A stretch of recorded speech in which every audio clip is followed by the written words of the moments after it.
안녕하세요. 처음이라 이게 제대로 되는지 모르겠네. 제 목소리 혹시 들리나요? 팔보채 아니고 양장피인데.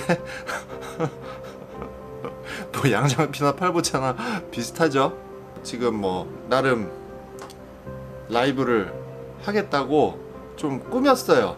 저기 뒤에 반짝반짝 하는 것도 사실 작년 크리스마스 때 해놨던 건데 안 틀다가 그냥 한번 틀어봤어요. 네, 이쁜가요? 네, 그거 타르 잎입니다. 타르 잎. 타르 잎을 방향을 바꿔볼까요?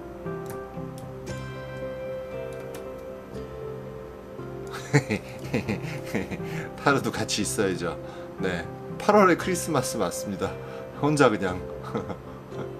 네, 뒤에 빨간색 캐비넷도 있고 옷도 오늘 나름 신경 많이 썼어요.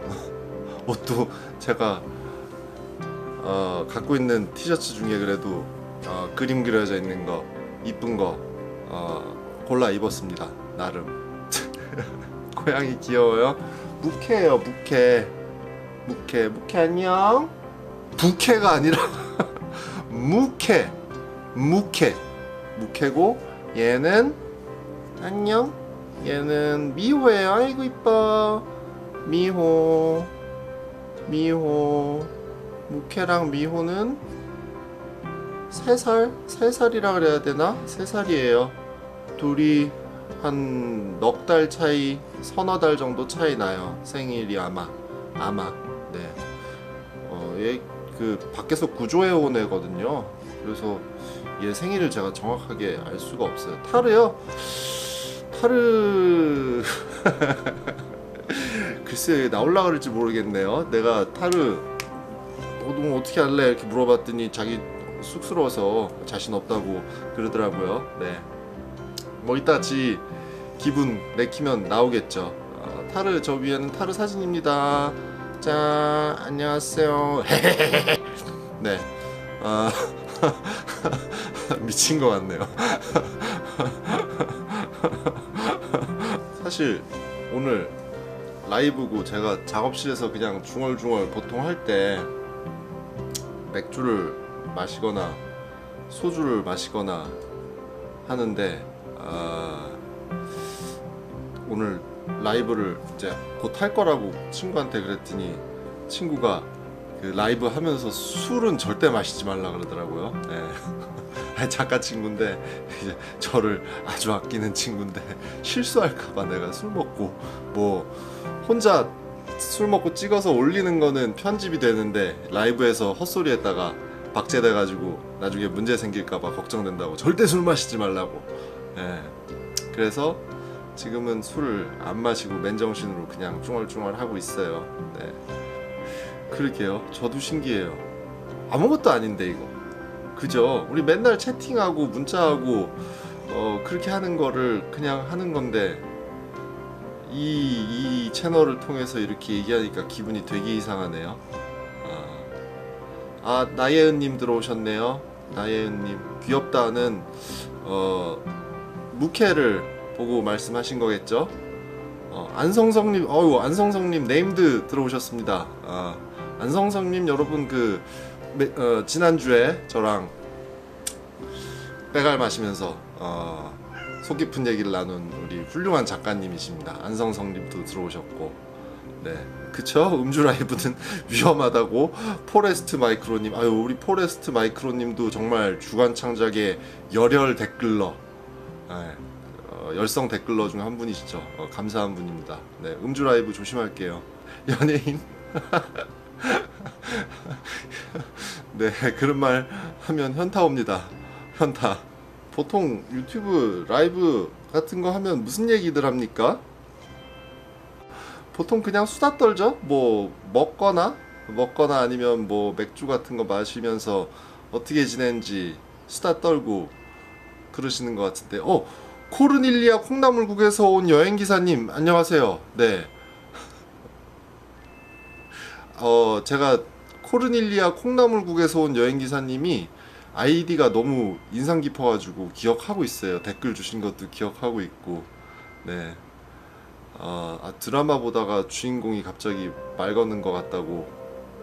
근데 뭐 길 가다 만나면 그냥 동네 아저씨죠 뭐. 네. 오늘 지금 화면이 어떻게 보실지 모르겠지만 나름 되게 신경 써서 색깔도 많게 하고 빛도 반짝반짝하게 하고 예뻐 보이게 그렇게 신경을 썼어요. 뭐 드라마 주인공 이런 거 아니고 그냥 동네 아저씨입니다. 네. 얼굴도 형광등 조명에 얼굴을 찍었더니 시체처럼 나오더라고요. 그쵸? 무지 뽀얗게 보이죠? 이게 지금 이 화면에 비치지 않는 여러 개의 조명이 저를 열일해서 뽀얗게 만들어주고 있습니다. 나이를 가리느라. 지금 동시 시청자 수가 25명입니다. 25명.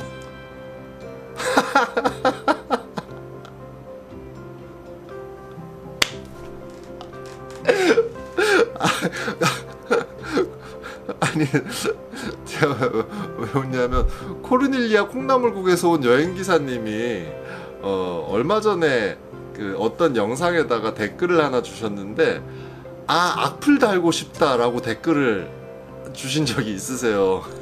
그래가지고 제가 그 밑에다가 제발 악플 좀 주세요 또 이렇게 대댓글도 달았었거든요. 근데 되게 기억에 남더라고요. 악플을 하지는 않고 악플 달고 싶은 마음만 드러내 보이고 사라지셨어요. 네.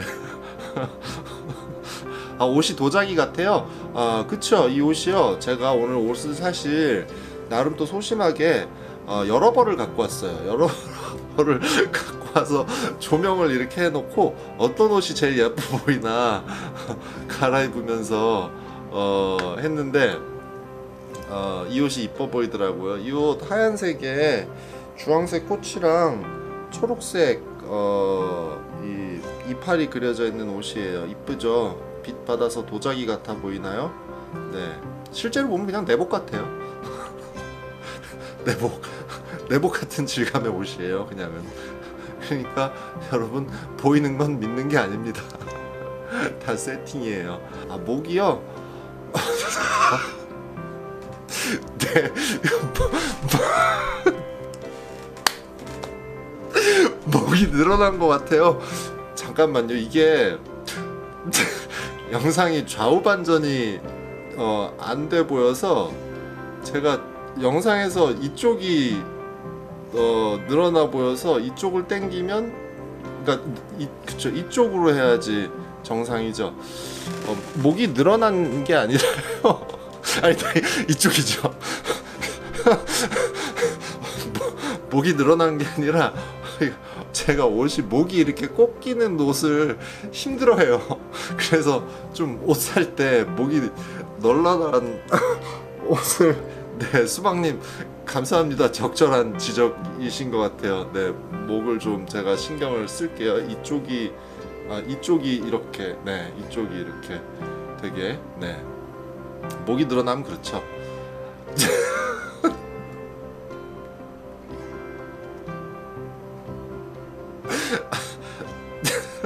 아니에요.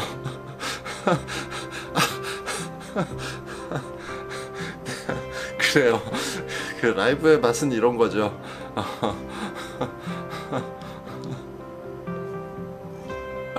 어지러워. 진짜 어지럽네요. 쇄골을 드러내는 19금 패션 아니고요. 한 잔 안 했어요. 한 잔 안 하면 진짜 헛소리 할 것 같고 저 지금 진짜 어지러워요. 진짜 어지러워요. 핑 돌아요. 미치겠다 진짜.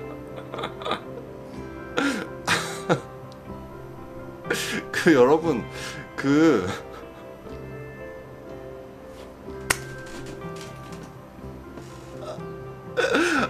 라이브를 하니까 이런 일이 벌어지는군요. 네. 평소에 그 영상에다가 이렇게 편하게 댓글들을 달아주세요. 대충 예상은 했습니다. 뭐가 됐건 놀림을 받을 거다라는. 저는 솔직히 지금 처음 라이브를 하잖아요. 그래서 한 대여섯 명 들어오시면 대여섯 명이 이렇게 뭐 조곤조곤하게 조그만 술자리 같은 기분으로 이렇게 속 깊은 얘기하고 뭐 이렇게 되지 않을까라고 혼자 상상을 했었는데, 지금 대여섯 명이 아니라 30명이 넘어가니까 그냥 채팅방에서 하는 얘기 제가 대답하는 것만으로도 버겁네요. 30명 넘으면 생각보다 일이 커진 거래요. 네, 첫 라방인데 30명이면 사람 많은 거라고. 네. 김성진님, 네, 안녕하세요. 가끔 꽤나 깊은 댓글을 주시는 김성진님, 감사합니다. 댓글. 그리고 여기 채팅창에 처음 구독자 100명도 안 되셨을 때 큐르님 언젠가 인터뷰 한번 하고 싶다고 생각했었는데 이제는 유명인이 되신 듯한 느낌입니다. 유명인 전혀 아닙니다. 족밥입니다. 인터뷰 해주세요. 아무런 그거는 전혀 저는 유명인도 전혀 아니고 그냥 방구석에서 혼자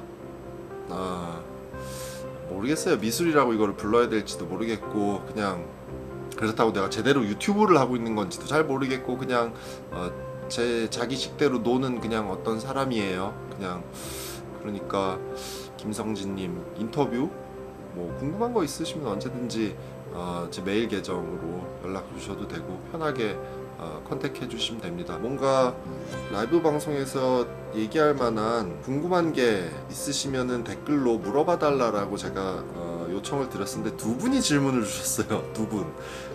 그 질문 중에 하나가 김주영님이, 제가 알기로 김주영님도 오랫동안 전문 창작 활동을 해오신 건 아니고 취미로 시작을 해서 이제 조금 진지하게 최근 들어서 시작을 하신 분으로 알고 있는데, 김주영님이 첫 개인전을 얼마 전에 여셨대요. 그리고 첫 개인전에서 그림을 팔게 되셨다고. 축하드립니다. 일단 그림을 파는 게 쉬운 일이 아닌데, 근데 그림을 팔았는데 현금 영수증을 대체 어떻게 해야 되냐 라고 저한테 질문을 주셨어요. 현장에서 그냥 뭐 상업 갤러리를 통해서 팔리거나 어디 마켓을 통해서 팔린 게 아니라 현장에서 아마 현금을 통해서 거래가 되신 것 같은데, 그런 경우에 현금 영수증 어떻게 해야 되는지 혹시 아시는 분 계세요? 저는 좀 아리까리해요. 박기영님이 일단 인보이스를 쓰시라고. 인보이스가 뭐죠? 개인 주민등록번호로 원천 징수하고 세무서 가서 미술품 판매 관련 소득세 신고를 하시면 현금 영수증을 구매자한테 떼줄 수 있는 건가 봐요. 네, 역시 박기현님. 역시 박기현님이세요. 상자님 안녕하세요. 네, 간접적으로나마 광고를 좀 해드리자면, 상자의 신발 상자님은 그 운동화 리뷰하는 채널 운영하시는 유튜버세요. 아무튼 저보다 훨씬 까마득하게 큰 채널을 운영하고 계시고, 저 아주 초기 정말 100명 막 이럴 때부터 와서 댓글도 달아주시고 하셨던 감사한 유튜버 분이십니다. 박기현님이 지금 김주영님한테 계속 어드바이스를 주고 계세요. 그리고 인스타 아이디가 혁이라는 분이 굉장히 본격적인 진지한 질문을 주셨는데, 예술적 가치는 누가 증명하는 걸까요? 어떤 예술이 가치가 있는 걸까요? 뭐 이런 질문을 주셨어요. 저런 질문을 하게 되는 이유가 여러 가지가 있을 텐데, 우리가 창작을 할 때, 미술 시작할 때 일반적인 케이스는 미대를 가면서 시작하잖아요. 미술대학교를 갈 때 내 재능은 누가 판별해 주죠. 혼자 내가 정해서 들어가는 게 아니잖아요. 뭐 구체적으로는 대학 교수들이 내 재능을 판별해 주죠. 그러면은 나는 재능이 있는 사람이라고 나의 재능이 증명되죠. 그런 식으로 우리는 미술을 시작합니다. 그러니까 예술의 가치를 판단하는 게 보통 항상 시작부터 우리는 바깥에 있어요. 바깥. 스스로가 아니라 누군가가 내가 잘하고 있다라고 이야기해 주는 거, 그게 이제 창작의 원체험이기 때문에 그게 굉장히 센 거예요. 그렇게 시작해서 그 다음에 대학 들어가서는 어떻게 됩니까? 학점으로 나의 창작의 가치가 증명되죠. 내가 학점을 잘 받으면 나는 잘한 거고, 학점을 잘 못 받으면 잘 못한 거고, 그 다음에 졸업하고 나서는 이제 얼마나 전시를 왕성하게 하느냐, 혹은 얼마나 삐까뻔쩍한 공간에서 멋지게 크게 개인전을 여느냐. 근데 그런 과정들이 대부분 외부에서의 어떤 평가를 가지고 이루어지는 것 같아요. 더군다나 뭐 지난주에 안상성님이랑도 그런 얘기 잠깐 했었는데 지금 다른 쪽도 비슷하다는 얘기를 좀 들었는데 특히 미술 쪽 같은 경우에 창작을 지원해주는 기금 사업에 많이 의존하죠. 창작자들이 재료비도 얻기도 하고 뭐 아티스트 피라든지 이런 것도 대부분 기금에서 나오는 경우가 많고 그래서 끊임없이 작가들이 기금에 공모를 하면서 대체 내 창작의 성취를 저 사람들 알 수 없는 누군지도 알 수 없는 그 기금 심사하는 사람들이 내 창작의 성취를 평가하고 거기서 내가 뽑히면은 내가 내 창작의 가치가 증명되는 거고 내가 거기서 뽑히지 않으면 내 창작의 가치가 증명되지 않는 거고 그런 식으로 작가 활동을 이어가는 경우가 많다 하다 보니까 이게 창작의 가치라는 게 그럼 결국은 어디 경쟁 지원, 경쟁 공모 같은데 냈을 때 거기에서 심사 보는 사람들이 내 창작의 가치를 결정해 주는 거냐라는 좀 자괴감도 들 수 있고 뭐 저도 겪어본 적 있는 일인 것 같고 뭐 다들 많이들 겪고 있는 거죠. 그래서 그런 식의 질문을 하게 될 수 있을 것 같아요. 창작의 가치는 누가 증명하는 거냐? 어떻게들 생각하세요? 창작의 가치는 누가 증명하는 거죠? 누구에게 그거를 어필해야 되는 건가? 이런 식으로 한번 생각해 볼까요? 우리가 순수 예술을 할 때랑 디자인으로 한번 예를 들어 봅시다. 디자인도 저는 미술이라고 생각하는데 디자인 하시는 분들의 태도랑 순수 미술하는 사람의 태도가 결정적으로 제가 느끼기에 다른 부분은 디자인 하시는 분들은 내 창작 활동이 어디를 향해 있는지가 정확합니다. 정확해요. 누가 이거를 사용하게 되고 아니면 내가 서비스를 디자인한다 그러면 이 서비스는 어떤 사람들을 향해 있어야 하는지를 정확하게 판단하고 해야 될 일들을 해요. 보통 뭐 타겟팅이라고 하죠. 타겟팅 뭐 이런 식인 거겠죠. 뭐 20대 중반 여성을 타겟팅으로 한다라든지 50대 후반부터 60대 중반 남성들을 타겟팅으로 한다든지 이게 이제 디자이너는 너무너무 중요하고 당연한 과정이에요. 내 창작이 어디를 향해 있어야 하는지를 결정하는 것. 근데 우리 순수 창작 하시는 분들 저를 포함해서요 대부분은 그게 타겟팅이 없죠. 네, 그 타겟팅이 없는 건 굉장히 특수한 거예요. 그 타겟팅이 없다는 거는 내 작업은 대부분 모든 경우가 그렇진 않아요. 내 창작물은 인류 보편을 대상으로 하고 있다 라고 생각하고 많이 합니다. 인류 보편. 네, 그런 생각조차 안 하죠 사실은. 근데 그런 생각을 안 했을 때는 그렇게 열려 있는 거예요. 인류 보편이 내 창작물을 향유할 것이다 라고 잠재적으로 결론이 나 있는 거죠. 그랬을 때 한번 냉정하게 생각을 해보면 인류 보편 모두가 내 창작물의 가치를 쳐주는 거는 벌어지지 않는 일입니다. 결국은 몇몇 뭐 코드가 맞거나 아니면 주파수가 맞거나 한 몇몇 사람들이 내 작업에 집중하고 내 작업이 가치 있는 일이다라고 이야기해 주거나 감상해 주고 하는 거겠죠. 그런데 여기서 솔직하게 조금 더 들어가 볼까요? 저도 그런 고민을 지금도 하고요. 오래전부터 그런 고민 때문에 많이 힘들었었던 것 같은데 솔직하게 들어가면 미술 학교 들어가서 창작을 하면서 정말로 내 작업이 인류 보편을 향해서 열려있냐?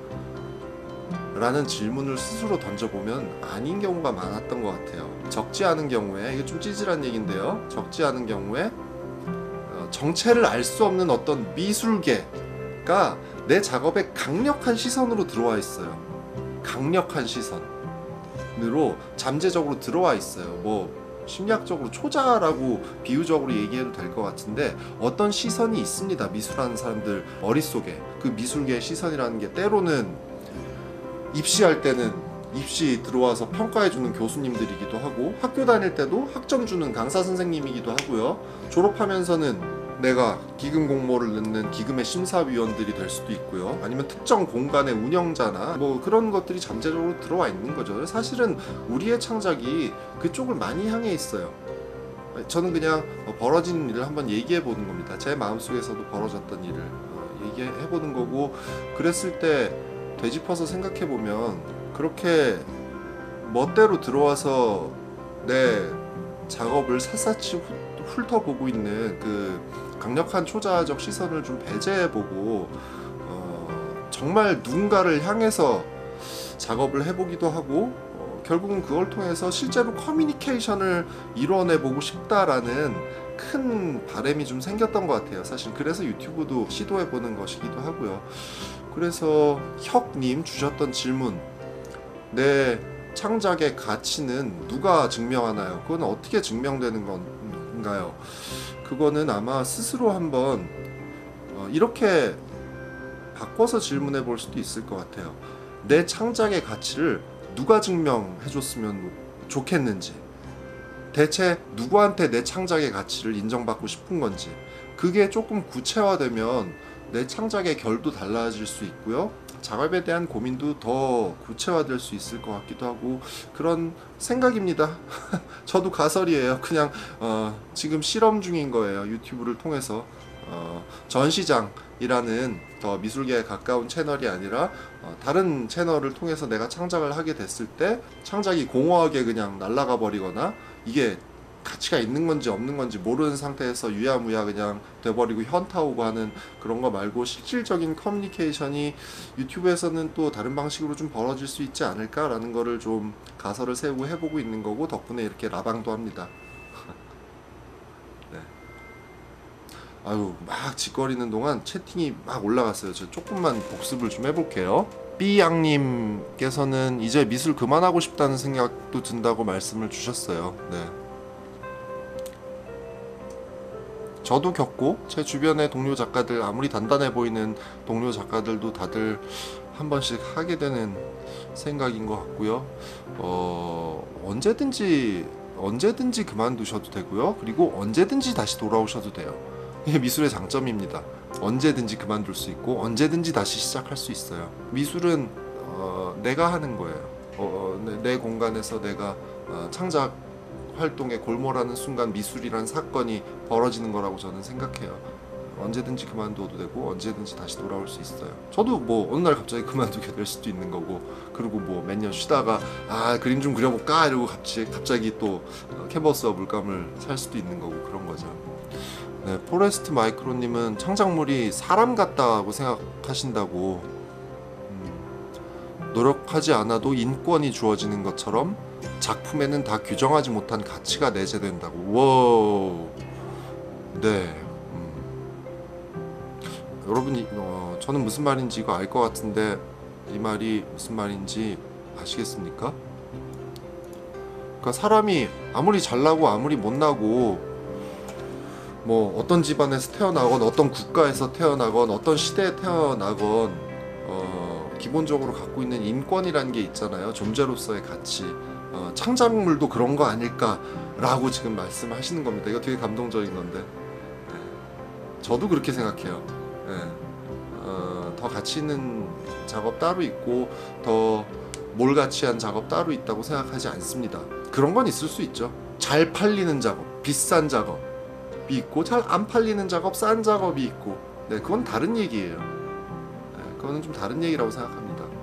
그거는 작품이라는 것이 미술 시장이라는 시스템 내로 들어갔을 때 그것의 가치가 발현되는 방식인 거고, 그것과 작품의 근본적인 가치와는 전 조금 다르다고 생각해요.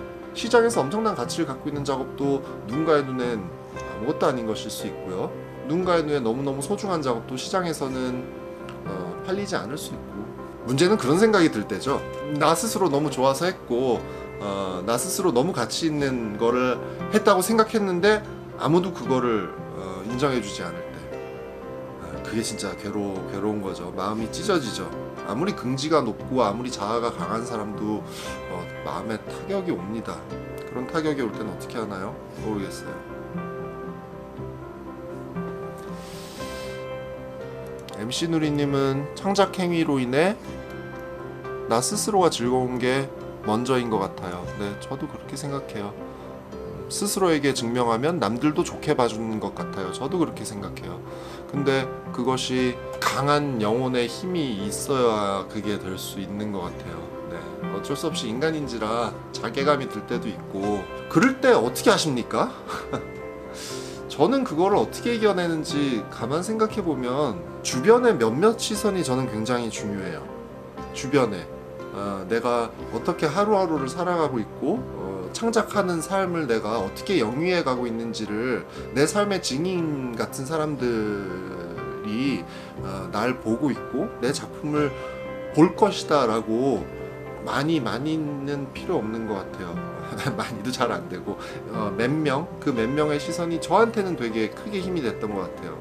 왜 작업하다가 제일 괴로운 순간은 제가 생각하기에는 이거 하면 누가 보나, 이거 누가 알아주나, 이게 대체 무슨 소용인가, 이렇게 되면 이제 그거야말로 떨어지는 건데 창작자가 가장 고통스러운 상상을 하게 된 게 이제 그런 건데, 저는 그거는 있는 것 같아요. 내가 뭐를 하면 몇 명은 봐.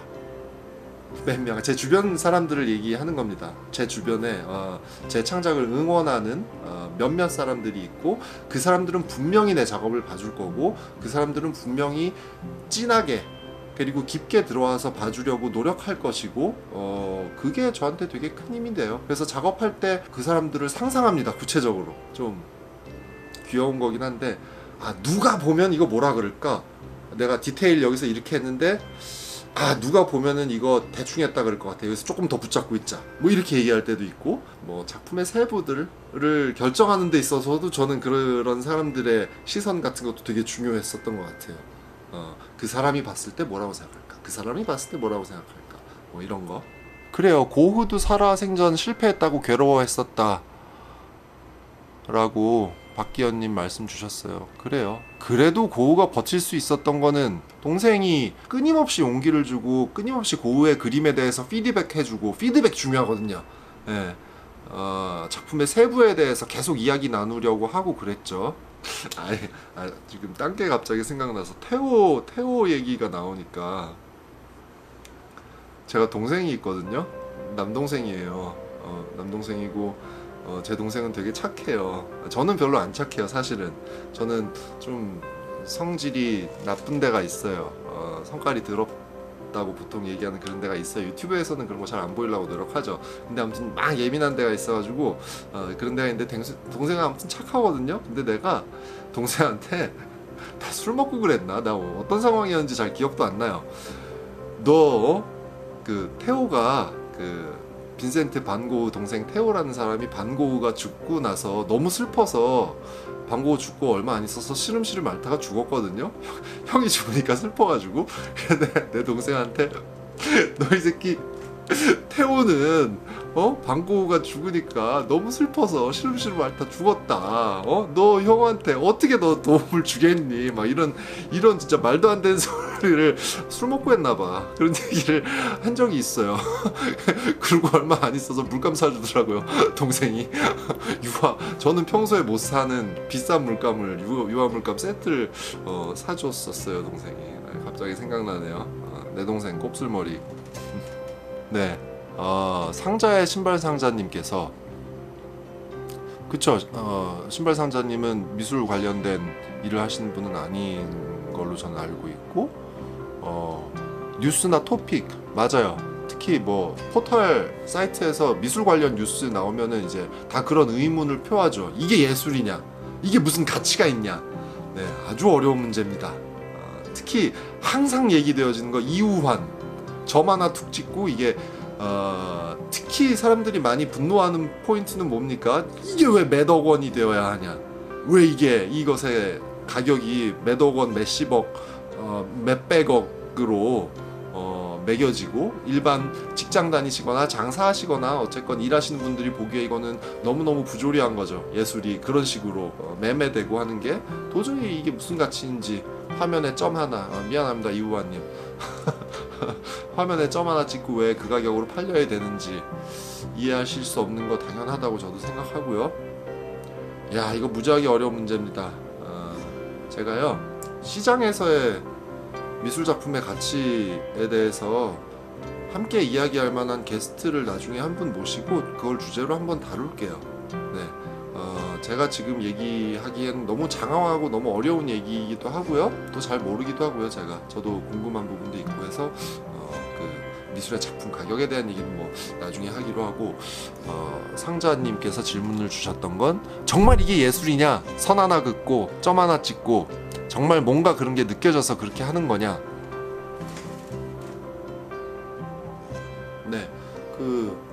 저는 그렇게 얘기할 수밖에 없어요. 케바케예요. 네, 케바케입니다. 점 하나를 찍더라도 정말 스스로 저희 한참 그런 얘기 했잖아요. 창작자가 쉽지 않은 과정을 겪으면서 살아가요. 창작자의 삶이 그렇습니다. 그럴 때 내 작품의 가치는 내가 스스로 쳐주지 않으면 안 돼요. 내가 내 작품의 가치에 대해서 인정하지 않는 한 정말 이건 쓰레기가 됩니다.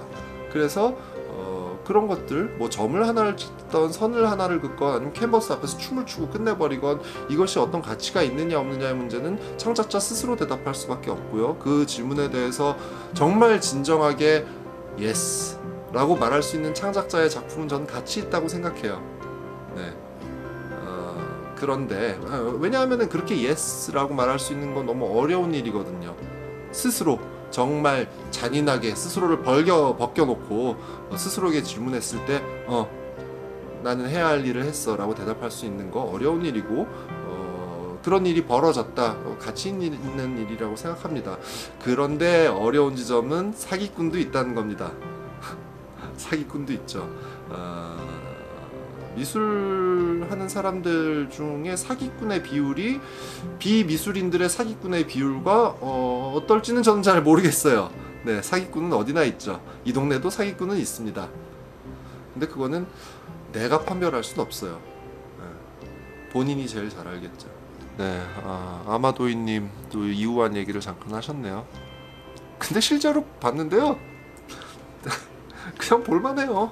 이우환 시원해요. 근데 이제 그건 이제 시각적으로 그냥 감각적으로 봤을 때 그래 시원하다. 큰 화면에 툭 하고 끝내니까 좀 시원하다라는 느낌은 있죠. 이우환의 작품의 가치는 시원함인가? 이거 되게 웃긴 건데. 네, 아리즈님도 주변에서 응원해주시는, 조력해주시는 분들 힘삼아서 하기도 하고, 또 주변 사람들, 뭐 가족 말씀하셨는데 그런 것도 있죠. 뭐 부모님이 됐건 가족들 생각하면은 항상 죄인 같은 기분이 들기도 하고. 그래서 저는 제가 당작소를 저는 되게 중요하게 생각하거든요. 물론 잘 신청이 안 들어오긴 하는데 유튜브 채널 이런 거에 기대하는 것도 그렇고 저희가 창작자들이 서로 꽤나 따뜻한 시선으로 작동해 주길 바래요. 저는 그게 중요해요. 우리의 기쁨을 가장 잘 이해해 줄 수 있는 것도 창작자고 우리의 슬픔을 가장 잘 이해해 줄 수 있는 것도 창작자고. 근데 이제 실상은 어느 제도나 그렇죠. 판 시스템으로 들어오면 그 안에서의 정치, 뭐 그 안에서 이기고 지는 게임, 서로 미워하고 시기하고 질투하고 헐뜯고 뒷말하고 상처받고 욕하고 싸우고 뭐 이런 것들을 계속 보게 되니까 네, 저는 별로 안 좋아합니다. 그런 것 좀 안 했으면 좋겠어요. 서로 좋은 시선이 되져도 해내기 힘든 사람들인데. 방금 랩 같았다고. 랩은 안성성님이 잘하시죠. 네, 그래서 혹자는 이야기하죠. 예술은 도박이라고. 평생 점을 찍다가 죽을 수도 있고 그 점이 100억이 될 수도 있고 라고 김성진님이 말씀을 주셨어요. 도박, 네, 그렇게 생각할 수 있을 것 같아요. 내가 내 창작의 여기서의 가치는 이제 시장 가치인데, 미술 시장에서의 가치, 내 창작물이 얼마를 받고 팔릴지를 다 계산해서 하는 경우도 잘 없고 그냥 하고 싶은 거 하는 건데, 어떤 사람은 100억에 팔리는 사람이 되기도 하고 어떤 사람은 못 파는 사람이 되기도 하고 뭐 그런 거죠. 도박적인 데가 있죠. 작품의 시장 가치에 대해서 이야기하는 부분은. 근데 제 경우를 그냥 얘기하면요, 이제 이거는 제 성격인 것 같아요. 도박이라고 생각하고는 저는 못해요. 네, 저는 그렇게는 할 수 있는 사람은 아닌 것 같고, 지금 내가 하면서 즐겁지 않으면 저는 못해요. 과정 속에서 실제로 즐겁지 않으면 너무 힘들어요. 왜 중고등학교 때 입시 수능 공부 같은 거 할 때는 그런 식의 심리가 작동하잖아요.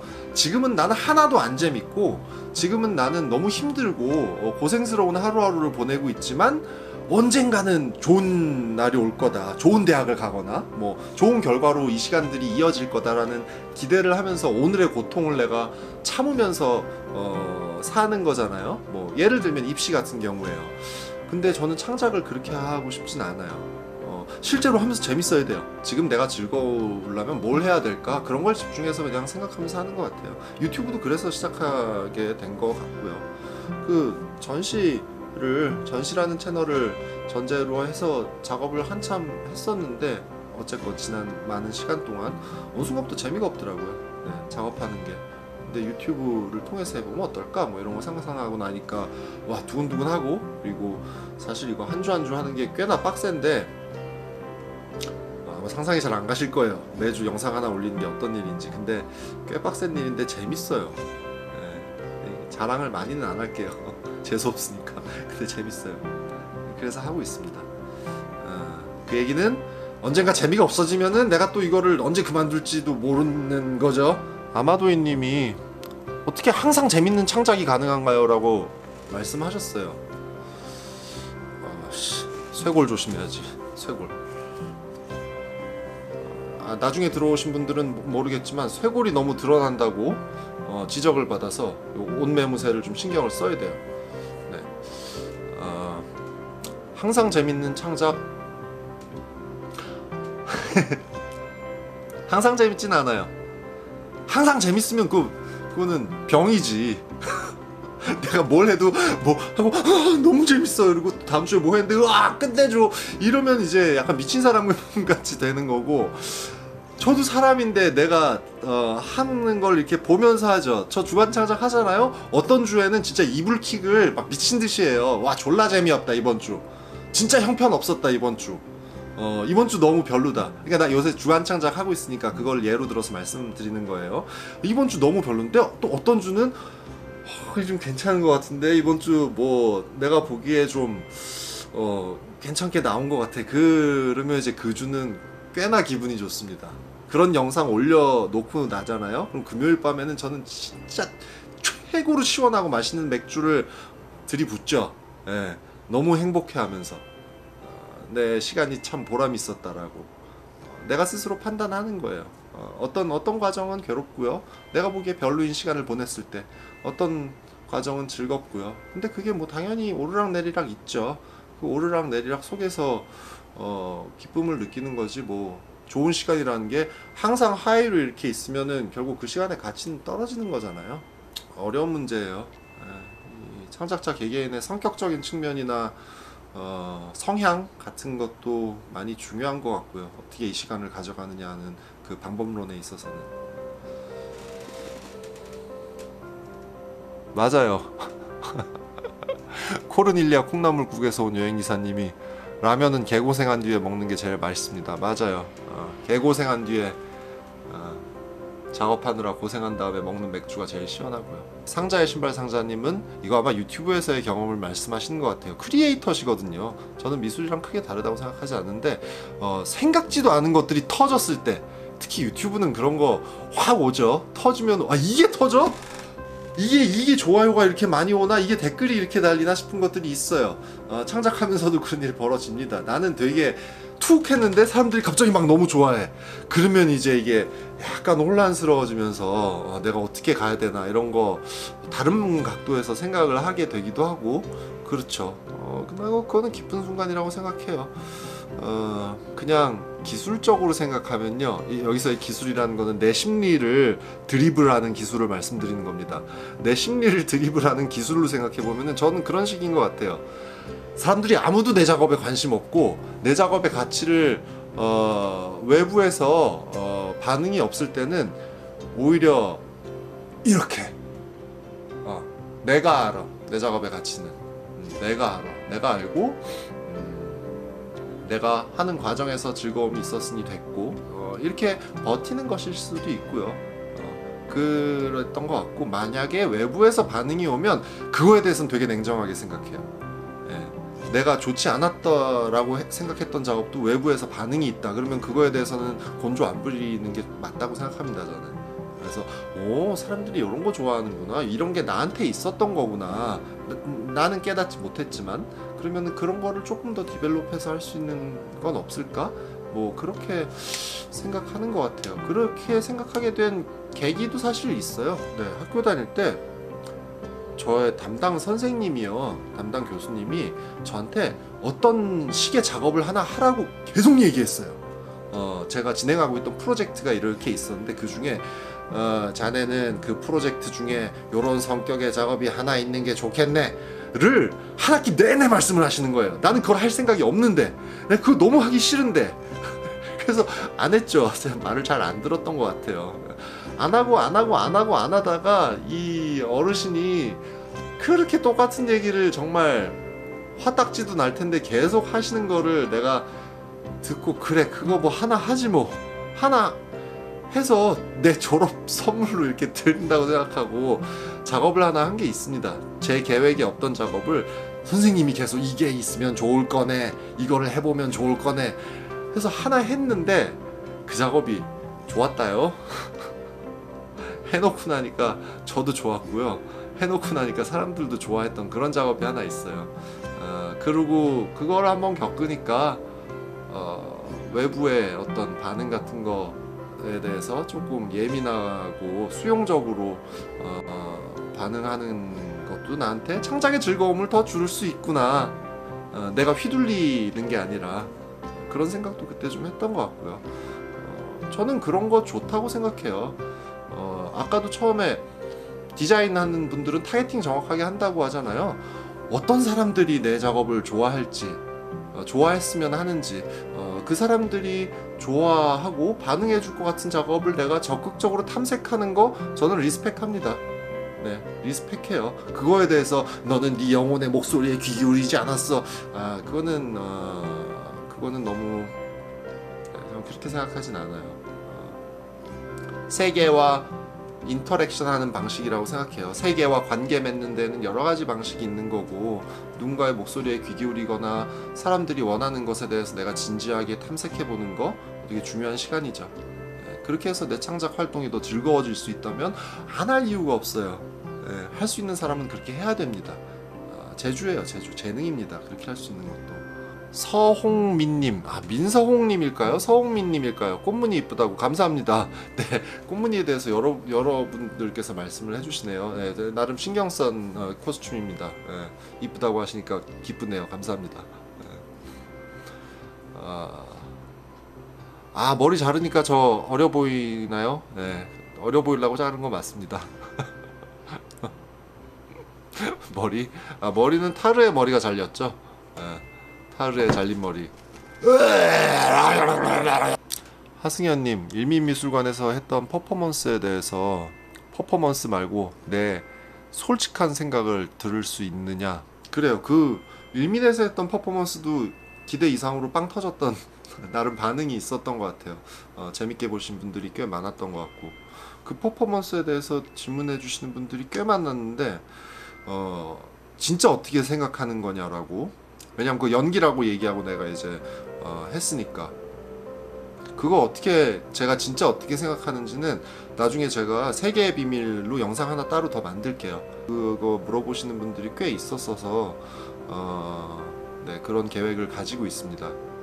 네, 민서홍님, 북서울미술관 영상 작업 최고였어요. 아니, 북서울미술관 작업을 아시는 분이면 어떻게 아시지? 이분이 누구지?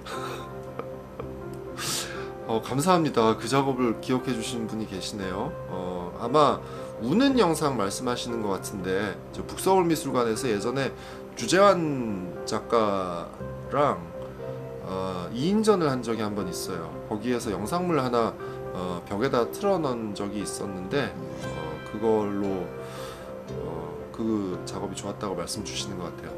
근데 그 길이가 미쳤나봐. 지금 제가 1시간 반째 혼자 떠들고 있는 겁니다. 이렇게 길게 하게 될 거라고 상상을 못했는데, 슬슬 마무리를 해야 될 것 같아요. 지금 꿋꿋하게 30분이 넘게 지켜주고 계시는데 자리를, 지금 현 시간 11시 25분이에요 11시 35분까지만 할게요. 11시 35분까지 10분만 더 얘기하고 끝내겠습니다. 아이고, 혼자 떠드는 게 아니라고, 혼자라니요라고 포레스트 마이크로님께서, 네, 혼자가 아니죠. 우리 30분이 넘는 구독자분들이 함께하고 계십니다. 어떡해. 나 오늘도 기분 좋게 잘 것 같은데요. 예. 어떡하지? 기쁘네요. 감사합니다. 아이씨. 땡큐. 이거 어떻게 표현하지? 땡큐예요, 땡큐. 아니, 여행기사님은 악플을 예고만 계속 하시네요. 언젠가 제대로 한번 달아주시면 되게 기분 좋을 것 같은데. 또 오실 거냐고요? 또 라이브 할 거냐는 질문인가요? 네. 당연히 해야죠. 다음번엔 조금 더 편하게 할게요. 저 사실 오늘 너무 긴장해서 지금 이제 좀 괜찮은데 아까 처음에 시작했을 땐 손이 이 밑에 있는데 이렇게 떨리더라고요. 너무 긴장해서. 왜 그런지 몰라. 다음번엔 조금 더 편하게 할 수 있을 것 같아요. 춤춰달라고요? 안수방님 춤춰달라고요? 네. 제가 술을 안 마셨기 때문에 네. 언젠가 음주 방송을 예고를 하고 하면 그때는 같이 음악도 듣고 같이 춤도 추고 노래도 부르고 할 수 있으면 좋겠네요. 더 편하게 놀 수 있었으면 좋겠어요. 민성님이 그 북서울미술관 작업 영상이 특별히 기억에 남았다고 말씀하시는데 그 작업에 대해서 좀 생각을 해보게 되네요. 아니 요즘 유튜브에서 제가 올리고 있는 영상들보다 그 작업이 더 B급으로 막 했었거든요. 더 조금 오버한 작업인데 이윤열 댄스급 흑역사. 근데요 그 댄스 영상이 이윤열한테 도움이 됐을 것 같아요. 이윤열한테 해가 됐을 것 같아요. 저는 이윤열한테 그게 엄청 도움이 됐을 거라고 생각하거든요. 사람들 기억에서 안 잊혀지는 거에 대해서. 여러분 모르시는 분도 있으실 것 같은데 이윤열이라는 프로게이머가 어디서 춤춘 게 박제돼가지고 끊임없이 놀림감이 되는 영상물이 하나 있어요. 왜 그 유노의 인생의 진리 랩처럼. 근데 그런 거 도움된다니까요. 크리에이터한테는 기억할 수 있게끔 해주는. 북서울 미술관 영상은 볼 수 없나요? 제가 올릴게요. 네, 올리겠습니다. 조만간 그 영상 올릴게요. 11시 29분 5분쯤 남았습니다. 5분 동안 우리가 어떤 시간을 보내면 좋을까요? 나 진짜 웃긴 거 왜 이렇게 라이브 하면 이런 거 하는 BJ분들 보면 의상도 막 되게 신경 써서 준비하고 이렇게 코스튬 같은 거 막 재밌게 보시는 분들 기쁘시게 준비하잖아요. 재밌으라고 이상한 거 웃긴 거. 나도 뭔가 준비를 해야 되는데 라고 생각을 해서 뭐 하나 준비를 했다요. 근데 그거를 이제 내가 아무 할 말이 없고 정말 너무 괴롭고 뻘쭘해 죽을 것 같고 다들 그러고 있으면 그 짓을 해야겠다라고 내가 생각했는데 그 짓을 할 새도 없이 계속 이러고 떠들고 있는데 하나 해볼게요. 내가 아이템을 하나 샀어요. 인터넷에서 뭔가 웃긴 거 보여주고 싶어가지고. 뭘 샀냐면요,